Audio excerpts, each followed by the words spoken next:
Good morning friend, मैं सुप्रिया स्वागत करती हूँ आपका डिकोड एग्जाम में।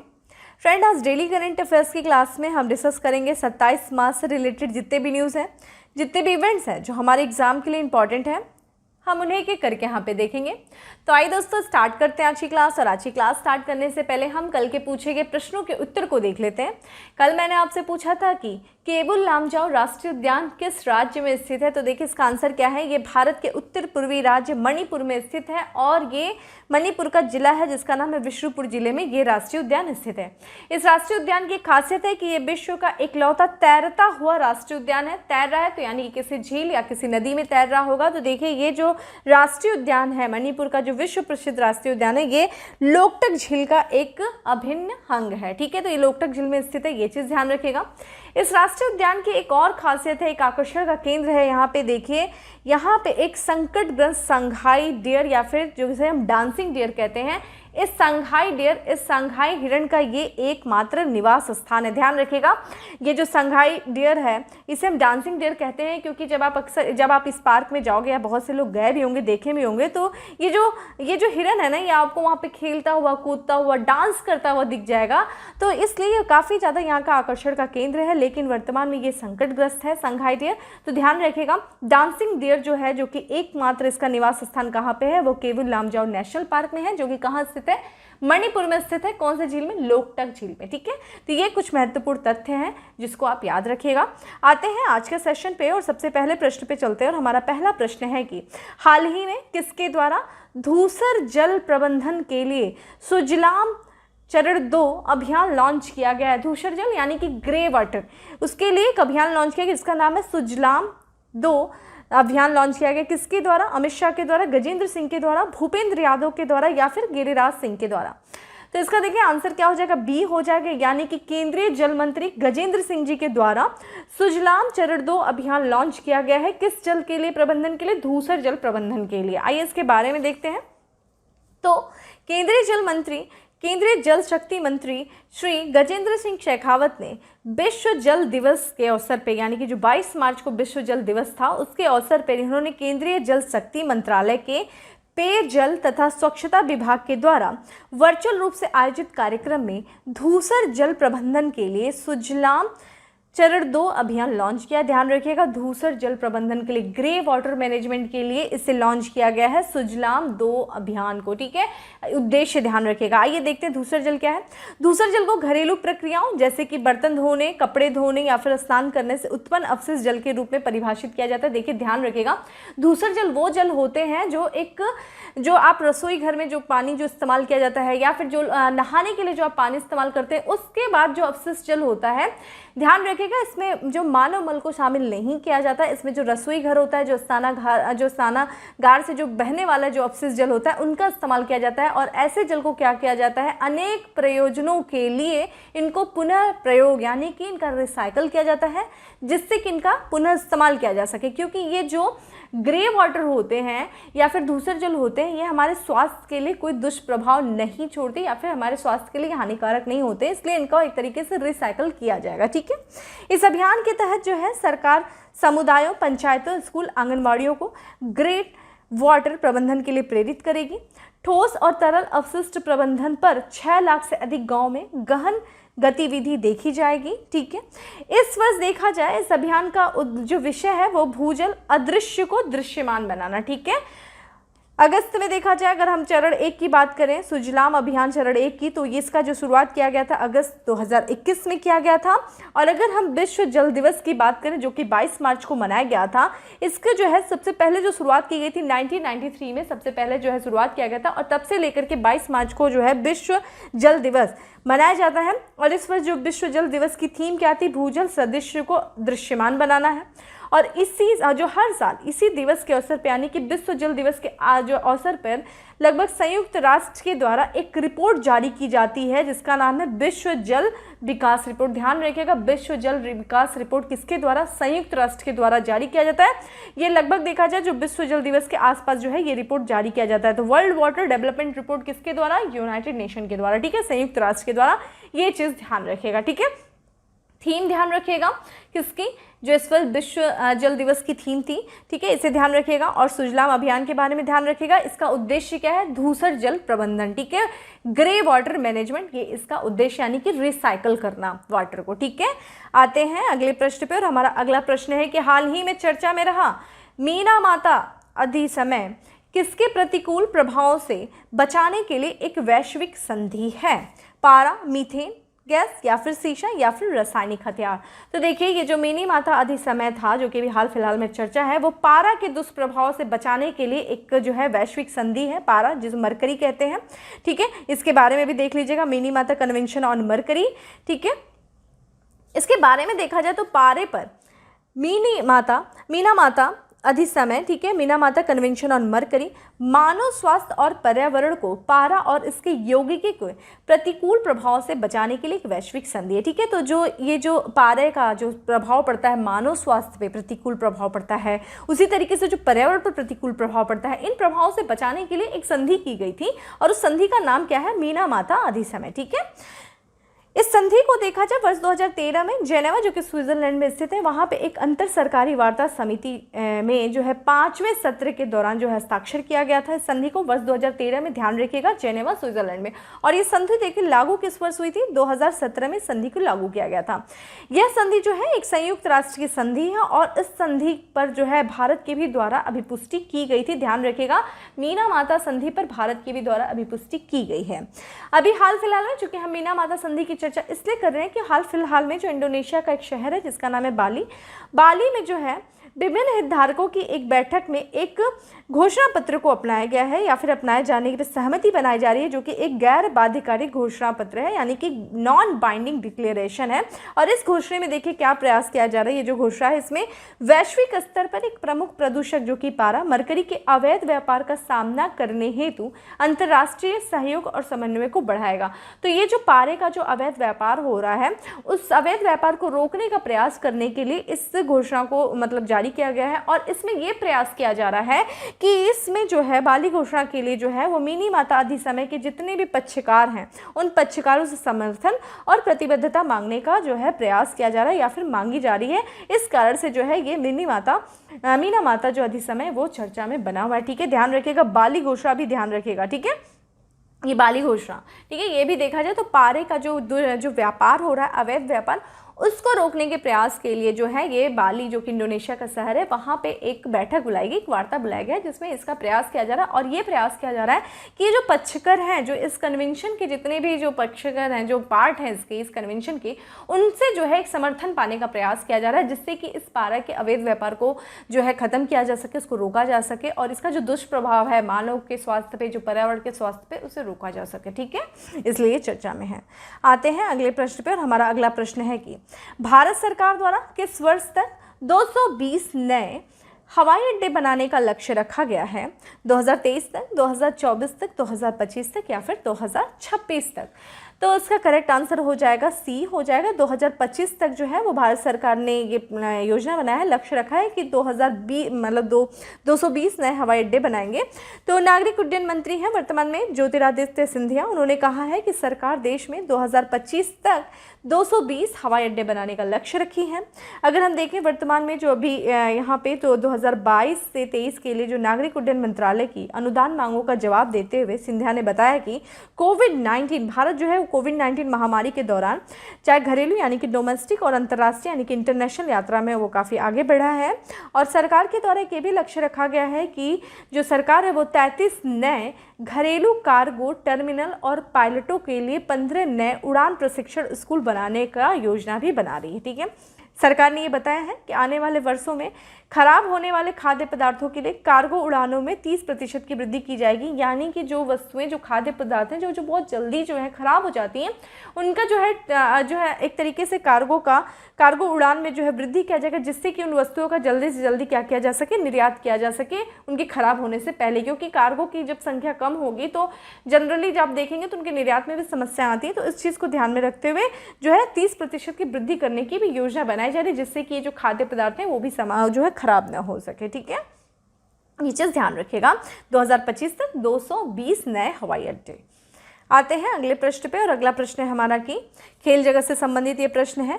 हाल ही में किसे चेन्नई सुपर किंग के कप्तान का पद सौंपा गया है? सुरेश रैना, विराट कोहली, डेवन ब्रावो या फिर Ravindra Jadeja? Correct answer is D है, रविंद्र जडेजा को MS धोनी के द्वारा जो है चेन्नई सुपर किंग के कप्तान का पद सौंपा गया है। आइए इनके बारे में देख लेते हैं।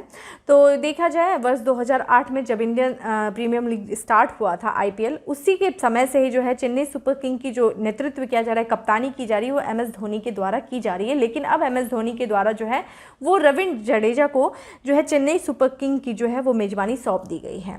अगर हम रविंद्र जडेजा की बात करें तो ये चेन्नई सुपर किंग्स के 2012 से ही अभिन्न अंग रहे हैं और ये जो है तीसरे कप्तान होंगे। महेंद्र सिंह धोनी के नेतृत्व में देखा जाए चेन्नई सुपर किंग ने IPL 2010, 2011, 2018 और 2021 जो है उसने ट्रॉफी जीता। तो यह ध्यान रखिएगा, IPL trophy Chennai super king ने 4 बार जीता है और इन्होंने जो है इसके अलावा 2 बार चैंपियंस लीग के विजेता भी रहा है। ठीक है, MS धोनी जो है इन्होंने अगस्त 2020 में ही अंतर्राष्ट्रीय क्रिकेट से पहले ही संन्यास ले चुके थे। ठीक है, अब इन्होंने अपनी कप्तानी भी किसको सौंप दी है? रविंद्र जडेजा को। ठीक है, तो चेन्नई सुपर किंग के नए कप्तान कौन होंगे? रविंद्र जडेजा जी होंगे। ठीक है, कमेंट बॉक्स में आंसर करिए कि वर्ष 2022 में कितने IPL टीमें हैं। ठीक है, और अभी हाल फिलहाल में कौन सी 2 नई IPL टीम को शामिल किया गया है और टोटल कितनी IPL टीम जो है वो पार्टिसिपेट कर रही हैं, ये कमेंट बॉक्स में मुझे आंसर करिए। ठीक है, आते हैं अगले प्रश्न पे, और हमारा अगला प्रश्न है वो है माउंटेन टेरेन बाइकिंग और बाईसाइकिल मोटोक्रॉस के लिए भारत का पहला साई राष्ट्रीय उत्कृष्टता केंद्र किस शहर में स्थापित किया जाएगा? पुणे, नैनीताल, शिमला या फिर देहरादून? करेक्ट आंसर इस हिमाचल प्रदेश के शिमला में किया जा रहा है। यह स्थापित साई राष्ट्रीय उत्कृष्टता केंद्र को स्थापित किया जा रहा है। ठीक है, साई यानी कि स्पोर्ट्स अथॉरिटी ऑफ इंडिया। और यहाँ पे देखा जाए केंद्रीय युवा कार्यक्रम एवं खेल मंत्रालय और हिमाचल प्रदेश के सरकार के खेल विभाग के सहयोग से शिमला में माउंटेन टेरेन बाइकिंग और बाईसाइकिल मोटोक्रॉस से एथलीटों को प्रशिक्षित करने के लिए भारत के पहले साई यानी कि Sai sports authority of India राष्ट्रीय उत्कृष्टता केंद्र की स्थापना की जाएगी। ठीक है, तो ये ध्यान रखिएगा कि ये जो माउंटेन टेरेन बाइकिंग है और जो बाइसिकल मोटोक्रॉस में जो एथलीट हैं उनको प्रशिक्षित करने के लिए, उनको ट्रेंड करने के लिए जो भारत का पहला साई राष्ट्रीय उत्कृष्टता केंद्र की स्थापना की जा रही, कहाँ पे? हिमाचल प्रदेश के शिमला में किया जा रहा है। ठीक है, इसमें देखा जाए यह जो केंद्र है वो विश्व स्तरीय बुनियादी ढांचे के साथ समुद्र तल से कितनी ऊंचाई पर है? तो ये 2000 मीटर की ऊंचाई पर यह स्थापित किया जाएगा। इस केंद्र में देखिए कौन कौन सी सुविधाएं उपलब्ध होंगी। तो यह जो केंद्र है वो अत्याधुनिक sports science high performance centres, Olympic स्तरीय ट्रैक और अंतर्राष्ट्रीय स्तर के कोच होंगे यहाँ पे इस सेंटर पे, जिससे कि यहाँ में भारत की जो है सर्विस साइकिल चालक और स्थानीय खेल प्रतिभा को प्रशिक्षण ले सकेंगे। ठीक है, ये चीज़ ध्यान रखिएगा। डायरेक्ट फैक्ट्स वाला ये प्रश्न है। ठीक है, तो यहाँ पे जो है साई राष्ट्रीय उत्कृष्टता केंद्र किस शहर में, और ये भारत का पहला जो है राष्ट्रीय उत्कृष्टता केंद्र है, शिमला में बनाया जा रहा है। ठीक है, स्थापित किया जा रहा है। आगे बढ़ते हैं, अगला प्रश्न है कि हाल ही में दुबई में आयोजित विश्व पैरा एथलेटिक्स ग्रैंड प्री में भारत का पहला स्वर्ण पदक या फिर भारत का पहला स्वर्ण किसने जीता है? प्रणव प्रशांत देसाई, देवेंद्र झाझड़िया, अवनी लेखरा या फिर Mariyappan Thangavelu? Correct answer is A है, प्रणव प्रशांत देसाई ने जो है ये विश्व पैरा एथलेटिक्स ग्रैंड प्री में भारत का पहला स्वर्ण पदक इन्होंने जीता है, जो कि कहाँ पे? दुबई में आयोजित किया गया है। तो प्रणव देसाई ने दुबई में आयोजित 2022 विश्व पैरा एथलेटिक्स ग्रैंड प्री मुकाबले में भारत का पहला स्वर्ण पदक इन्होंने जीता है। इनकी बात करें प्रणव प्रशांत देसाई की, तो इन्होंने T64 फाइनल मुकाबले में पुरुषों की 200 मीटर दौड़ जीती है। ठीक है, ये दौड़ में थे, दौड़ इन्होंने जीती है प्रणव प्रशांत देसाई ने, और इन्होंने 24.42 यानी कि सेकंड में इन्होंने दौड़ को पूरा किया। यहाँ पे देखिए T64 फाइनल अगर आप देखें तो ये जो है T64 की बात किया जाए तो T64 क्लासिफिकेशन पैर में विकार वाले खिलाड़ियों के लिए जो कि प्रोस्थेटिक्स के साथ खड़े होकर खेलते। प्रोटेक्स यहाँ पे जो है आप देखें तो प्रोस्थेटिक्स की अगर बात किया जाए तो एक तरीके से ये आर्टिफिशियल या फिर कृत्रिम होता है। ठीक है, कृत्रिम अंग कह सकते हैं। ठीक है, किसे? प्रोस्थेटिक्स जो है इसमें क्या होता है, असल में देखा जाए ये जो है असल में जो खराब हुए या फिर जो क्षतिग्रस्त अंग होते हैं ना, उनकी जगह पे जो कृत्रिम अंग लगाया जाता है, कृत्रिम अंग लगाने की ही ये प्रक्रिया है। तो इनका जो एक पैर है वो कृत्रिम है, यानी कि नकली पाँव है, एक अंग है इनका, और उसके भी जो है ये T64 क्लासिफिकेशन के आधार पर इन्होंने खेला है। वहीं अगर देखिए विश्व रिकॉर्ड बनाया है यहाँ पे इराक के नास अहमद ने, जो कि 39.08 मीटर की दूरी तक भाला फेंककर पुरुषों की भाला 540 फाइनल में इन्होंने विश्व रिकॉर्ड बनाया। वहीं भारत की बात करें तो फिलहाल जो भारत 4 पदक और 4 पदक के साथ 15वें स्थान पे, कोलंबिया जो है 13 पदक के साथ पहले स्थान पे, शीर्ष स्थान पर बना हुआ है। ठीक है, ये चीज़ तो ध्यान रखिएगा। दुबई में आयोजित किया गया है विश्व पैरा एथलेटिक्स ग्रैंड प्री मुकाबला, और यहाँ पे जो भारत का पहला स्वर्ण पदक किसने जीता, तो ये जो है धावक प्रणव प्रशांत देसाई के द्वारा जीता गया है। ठीक है, आते हैं अगले पृष्ठ पे, और अगला प्रश्न है हमारा कि निम्नलिखित में से कौन सा राज्य कार्बन तटस्थ खेती के तरीकों को पेश करने वाला पहला राज्य बना है? सिक्किम, केरल, गुजरात या फिर Maharashtra? Correct answer is B, Kerala जो है ये कार्बन तटस्थ यानी कि कार्बन न्यूट्रल फार्मिंग के तरीकों को पेश करने वाला भारत का पहला राज्य बन गया है। ठीक है, जैसा कि दोस्तों आप जानते हैं देश में कृषि की दशा और दिशा बदलने का प्रयास किया जा रहा है। ठीक है, और कृषि को ऐसा बनाने का प्रयास किया जा रहा है जिससे कि किसानों की जो है आमदनी भी बढ़ जाए और उत्पादन भी बढ़े, और साथ ही साथ जो कृषि के लिए जो मृदा है यानी कि जो मिट्टी है और पर्यावरण को नुकसान भी ना पहुंचे। और जैसा कि आप लोग जानते हैं लास्ट ईयर ग्लासगो यानी कि यूनाइटेड किंगडम में जो ग्लासगो है वहाँ पे COP26 की बैठक हुई थी, और उस बैठक में भी इसी तरह की चर्चा की गई थी कि किस तरीके से कृषि के जो हो रहा है, कृषि के कारण जो कार्बन उत्सर्जन हो रहा है उसको कम किया जा सके और जलवायु परिवर्तन के जो है प्रभाव को कम किया जा सके। ठीक है, और इसी के तहत केरल में देखा जाए कार्बन न्यूट्रल एग्रीकल्चर के लक्ष्य को प्राप्त करने के लिए केरल ने एक मास्टर प्लान तैयार किया गया है केरल में। ठीक है, तो ये चीज़ ध्यान रखिएगा। और यहाँ पे देखिए केरल जो है वो चुनिंदा स्थानों में कार्बन न्यूट्रल कृषि पद्धतियों को शुरू करने वाला भारत का पहला राज्य बन गया है। वहाँ की राज्य सरकार के द्वारा जो है इस परियोजना के लिए वर्ष 2022-23 के बजट में 6 करोड़ रुपए जो है आवंटित किए गए हैं। पहले चरण में देखा जाए तो 13 फार्मों में कार्बन न्यूट्रल खेती को लागू किया जाएगा, और राज्य जो है राज्य अलुआ स्थित राज्य बीज फार्म को कार्बन न्यूट्रल फार्म में परिवर्तित किया जाएगा। दूसरे चरण में देखा जाए जितने विधानसभा जो क्षेत्र हैं 140 विधानसभा क्षेत्र हैं केरल में, उन समय जो है मॉडल कार्बन न्यूट्रल फार्मिंग जो है विकसित किया जाएगा। तो भाई सबसे पहला तो ये देखिए भारत में देखा जाए तो कुल जो कार्बन उत्सर्जन जो होता है भारत में, उन पूरे कार्बन उत्सर्जन में जो कृषि क्षेत्र का जो हिस्सा है वो 15% हिस्सा है। ठीक है, कार्बन उत्सर्जन में इसी को जो है कम करने का प्रयास किया जा रहा है। और इसके लिए देखिए क्या किया जाएगा, किस तरीके से जो है कार्बन न्यूट्रल को अपनाया जाएगा, जो तरीका है तो इसमें जो है वो एकीकृत कृषि पद्धतियों के माध्यम से जो है मिट्टी के स्वास्थ्य में सुधार लाने का प्रयास किया जाएगा। जो फसल है फसल में रोटेशन लाया जाएगा, रोटेट जो है फार्मिंग की जाएगी, जिससे कि जो मिट्टी की उर्वरता बनी रहे। इसी के साथ साथ जो है उर्वरता को अपनाया जाएगा, सटीक जो है खेती के तरीके अपनाए जाएंगे, मिट्टी की सिंचाई के तरीकों को बदलने का प्रयास किया जाएगा, और जो हम लोग अंधाधुंध जो है उर्वरक इस्तेमाल करते हैं ना, उनको जो है उनके उपयोग को सीमित किया जाएगा, जिससे कि जो मिट्टी का क्षरण है उसको रोका जा सके। और इस प्रकार से जो कृषि में जो कार्बन फुटप्रिंट है या फिर कार्बन जो पदचिह्न है उनको कम करने का प्रयास किया जाएगा। तो यही है कार्बन न्यूट्रल, यानी कि पूरी तरीके से कार्बन देखा जाए नहीं हो, कार्बन पूरी जो हमारी फार्मिंग होगी उसमें कार्बन का उत्सर्जन पूरी तरीके से न्यूट्रल कर दिया जाएगा, खत्म करने का प्रयास किया जाएगा। ठीक है, और इस तरीके की योजना जो प्रस्तुत करने वाला पहला राज्य जो बना है वो है कौन? केरल है। ठीक है, केरल की हम बात करते हैं तो देखिए आपके सामने भारत का मैप खुला, बिल्कुल आप दक्षिण में जाएंगे और पश्चिम की तरफ देखेंगे तो वो आपको कौन दिखेगा? केरल दिखेगा। केरल की बात करें दोस्तों तो देखा जाए यहाँ पे केरल जो है उसकी राजधानी तिरुवनंतपुरम है, और यहाँ के वर्तमान के जो मुख्यमंत्री है पिनराई विजयन जो है वो यहाँ के मुख्यमंत्री हैं, और यहाँ के राज्यपाल आरिफ मोहम्मद खान जो है वो यहाँ के राज्यपाल हैं। केरल देखा जाए तो ये कर्नाटक से और तमिलनाडु से अपनी सीमा को साझा कर रहा है, और इधर देखा जाए तो ये हिंद महासागर से इसका जो है लगा हुआ है क्षेत्र। ठीक है, ये चीज़ ध्यान रखिएगा।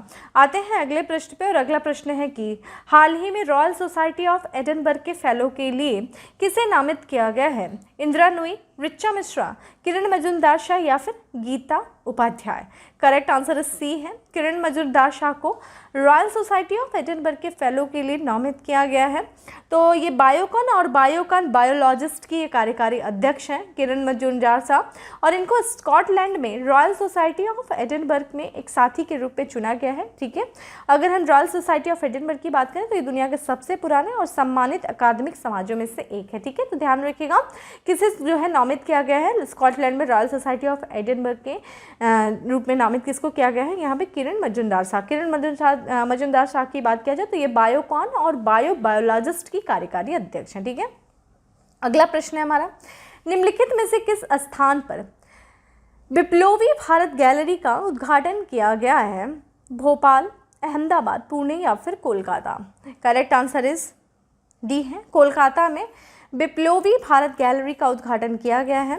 तो प्रधानमंत्री नरेंद्र मोदी जी के द्वारा शहीद दिवस के अवसर पे यानी 23 मार्च को शहीद दिवस के अवसर पे कोलकाता के विक्टोरिया मेमोरियल हॉल में बिप्लोबी भारत गैलरी का उद्घाटन जो है वो वर्चुअल उद्घाटन उनके द्वारा किया गया है। तो ध्यान रखिएगा, प्रधानमंत्री नरेंद्र मोदी जी के द्वारा किया गया है, शहीद दिवस के अवसर पे किया गया है। कहाँ पे है ये बिप्लोबी भारत गैलरी? ये कोलकाता के विक्टोरिया मेमोरियल हॉल में ये स्थित है। ठीक है, इस गैलरी की बात करें तो देखा जाए इस गैलरी को क्यों जो है बनाया गया है, तो इसमें जो है इस गैलरी जो है ये स्वतंत्रता संग्राम में क्रांतिकारियों के योगदान और ब्रिटिश उपनिवेशिक शासन के लिए उनके सशस्त्र प्रतिरोध को प्रदर्शित करता है। तो जो क्रांतिकारी थे जब उपनिवेशिक शासन के दौरान, जिन क्रांतिकारियों के द्वारा इन ब्रिटिशर्स का जो है वो एक तरीके से ब्रिटिशर्स का इन्होंने सामना किया, किस तरीके से इन्होंने विरोध किया, सशस्त्र विद्रोह किया, इन सब गैलरी को, इस सब को जो है प्रदर्शित करेगी ये गैलरी।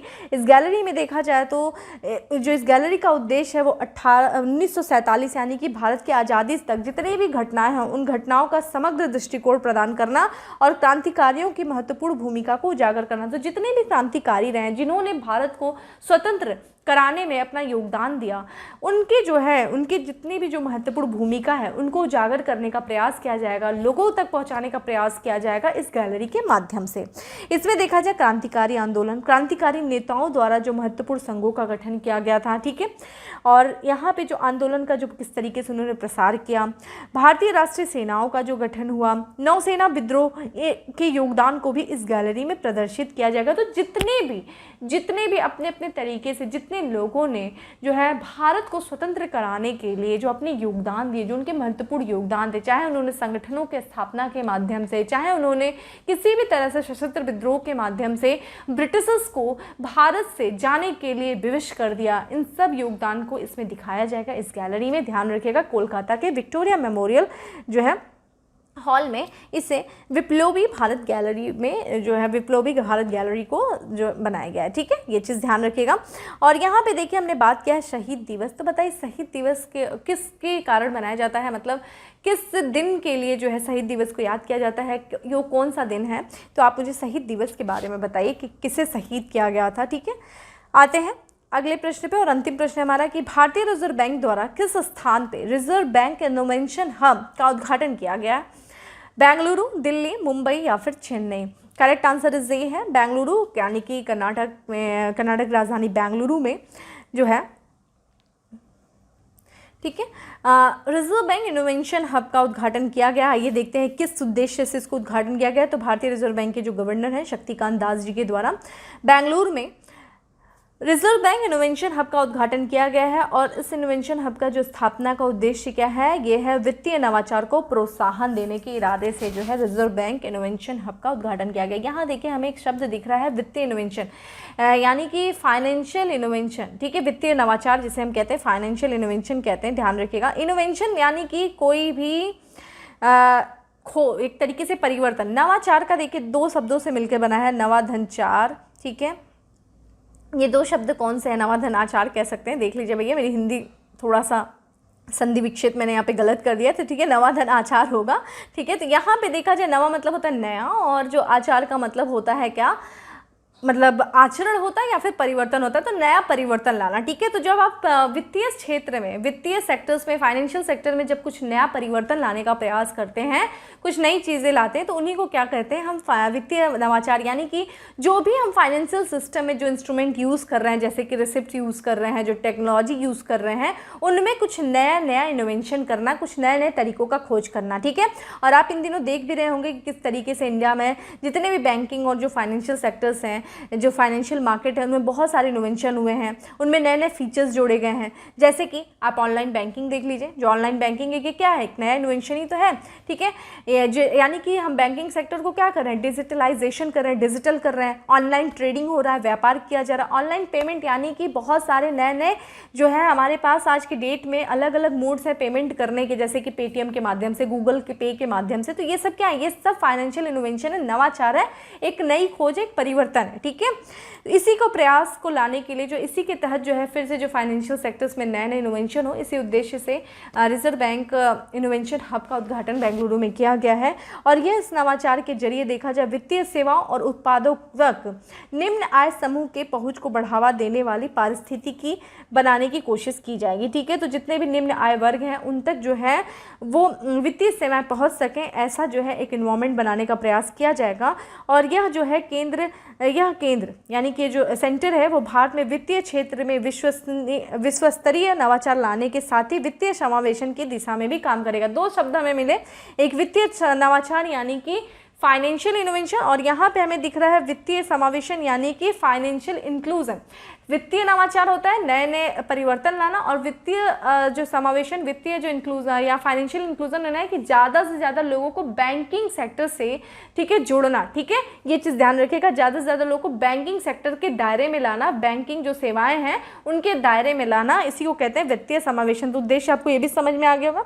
रिजर्व बैंक के इनोवेशन हब का गठन किसके तहत किया गया है, तो कंपनी एक्ट जो है, कंपनी अधिनियम 2013 की धारा 8 के तहत 100 करोड़ रुपए का प्रारंभिक पूंजी योगदान के साथ जो है इस कंपनी को एक कंपनी के रूप में इस इनोवेशन हब का जो है उद्घाटन किया है, गठन किया है।